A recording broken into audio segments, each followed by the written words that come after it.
welcome to my warehouse.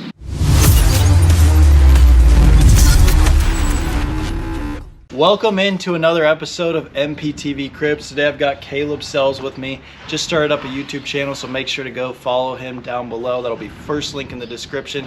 Today we're doing another episode of MPtv Cribs where we show you different resellers, warehouses, their inventory systems, and at the end of the video we're actually going to talk more in depth about his business and actually his financials. So let's dive right in. Let's take a warehouse tour. Very cool. Let's go. So here right at the front I have some extra shipping supplies that I don't want to keep on hand at my workspace in my garage. And I have this cart with this, I put these bins on here so if I'm just like moving around and need to collect some stuff. Same thing with this cart. When things have sold, I put them on this cart so that way I know what goes back to my house to be shipped. So kind of over here I have like sporting goods, mostly golf clubs. This is kind of just a very small portion of my business, but since I enjoy playing golf, as you'll see later today, it just kind of makes sense to throw that into the business and flip some golf clubs. This is miscellaneous stuff, and this is mostly Amazon inventory, just to kind of keep that separate. When something sells on Amazon, I kind of know the section I'm looking for. Toys over here, shoes and other clothing items over here. Yeah, it's like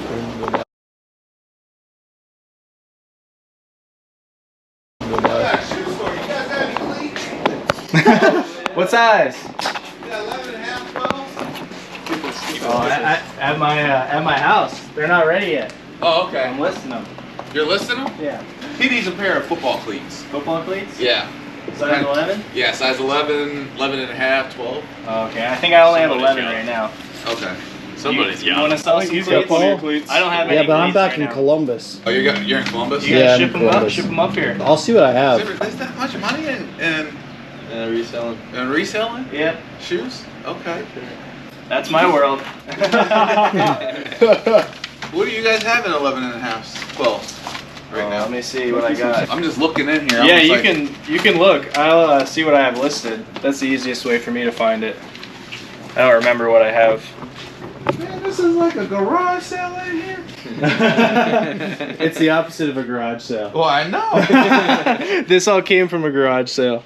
Oh, really? You guys are like going from garage sales and... Not all of them. I'm just teasing. So you guys do garage sales and go ahead and find stuff and then... We source a little bit from everywhere. Garage Okay. sales, thrift stores is kind of my main thing. Okay. A little bit of just Burlington, Ross, yeah, those places. Okay. online. Anybody got a sales. card here? Because I got some stuff that I'd love to sell you guys. Really? Yeah. I can just take your number. Yeah. Caleb. Caleb? Nice to meet you. Adam, nice to meet you guys. Yeah, no, I got, we have some shoes and Jordans too. Okay. So. I'll take them off your hands. They're like little kid Jordans though. Yeah. They sell, don't they? Kids have shoes. Yeah, exactly. Kids All have right. feet. All right, that's what I'm talking about. Kids have feet, man. They got 2 of them, as a matter of fact. All right. Take care, man. So we keep going this way. This goes to the more used or one-off pair of shoe section. There are some new ones mixed in if I just have one of that pair, found it on a sale or something, but multiple pair of shoes are on that wall. These are all single pair of shoes. A lot of these are thrifted items, you know, maybe paying between $5 and $10, trying to sell it for about 30 bucks. Then you come over to this area. This is where I really focus most of my time this year. My wife and I recently bought a house, and so in order to kind of shift my business in accordance to that, I went way cheaper with my cost of goods, which meant more thrifting, more garage selling, cheaper cost of goods, more cash on hand. So that's how you get to these clothing items. So these are all individually bagged and numbered. So when something sells, this number 199 would pop up on eBay, and then I just know that sold and pull it out. Easy as that. Very easy to keep track of everything and also store a lot of items in a small amount of space. In these bins I have all of my hats. Really not a ton. I'm kind of being a lot more selective with hats as I focused on used clothing more. And then I have kind of a miscellaneous section. These are more seasonal items. I have some summer items like pools that are ready to start coming out now that the weather's warming up. And then I also have a lot of Christmas items that I'm kind of waiting until next year. I maybe bought them in January after they went on deep discount. And then to round it all off, I have these jacket racks. These are clothing items that are too big to fit in those poly bags in that system. So this is its own system just to keep things neat and organized and easy to find. So it's easy as that. Let's check out the garage.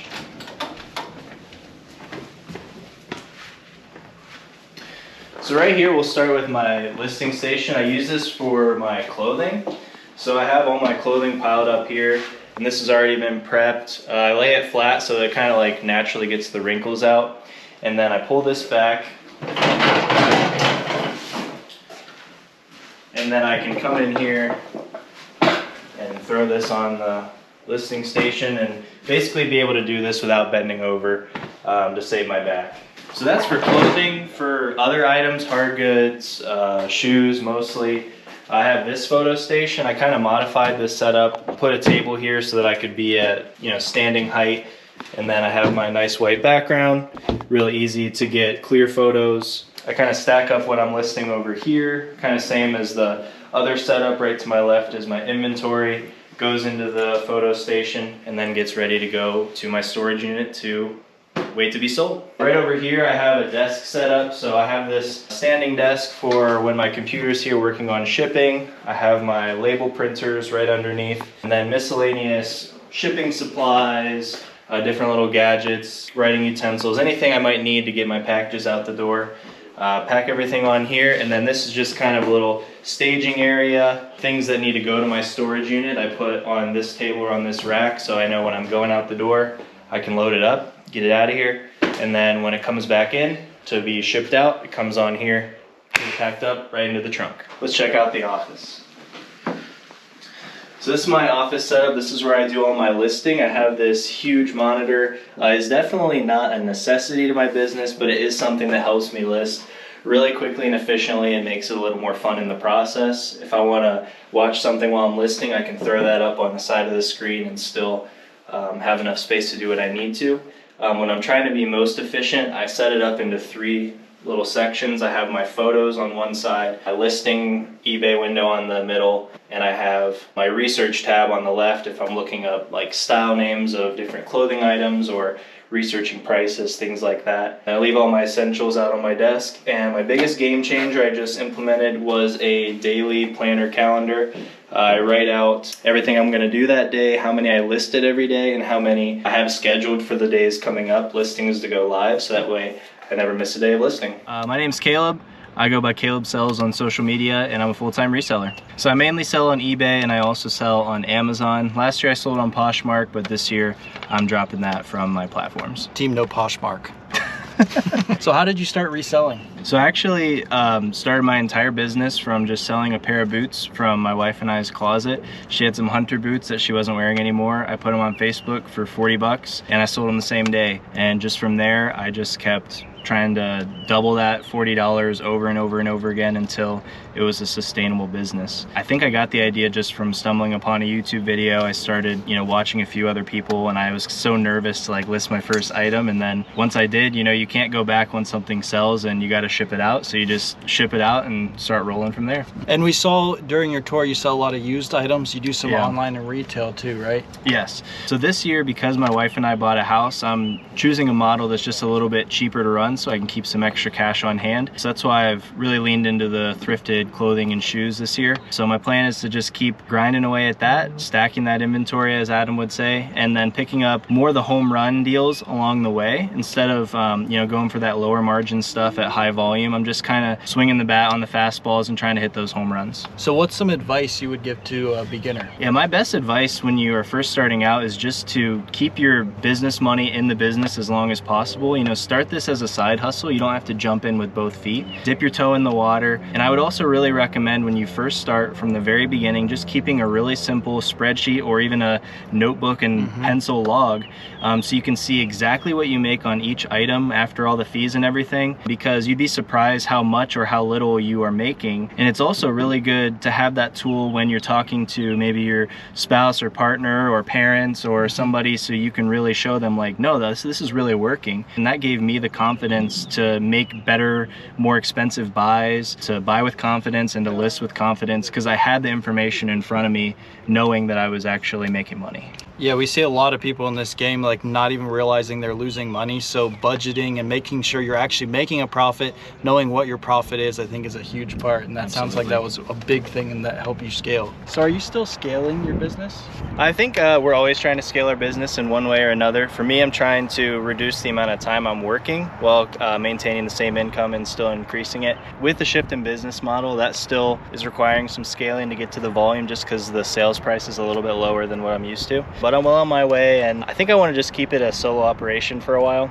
And what kind of numbers are we working with on your first couple years and projecting to do this year? Yeah, so my very first year in reselling, I did 100,000 in gross sales, just over.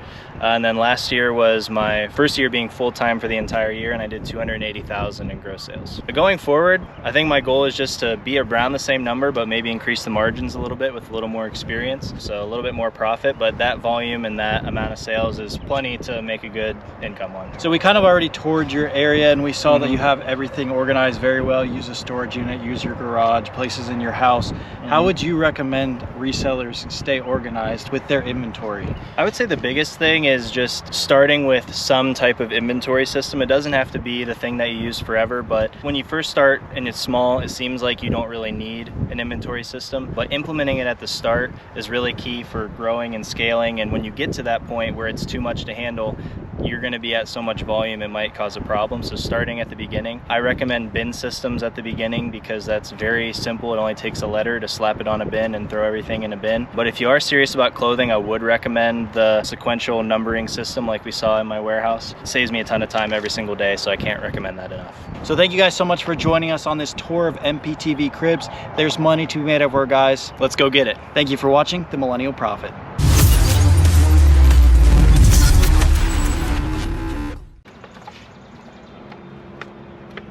All right, thanks for watching. So how did you start reselling? I was rubbing my face when you started that, I'm sorry. Not a chip. The background changed. Both just do that, but don't do it the other one. All right, well, I think that wraps it up. There's money to be made everywhere, guys. Let's go find it. But What's it called? Let's go get it. Oh! Okay, Yeah. do it again. So that wraps up this MPtv Cribs tour. There's money to be made everywhere, guys. Let's go find it.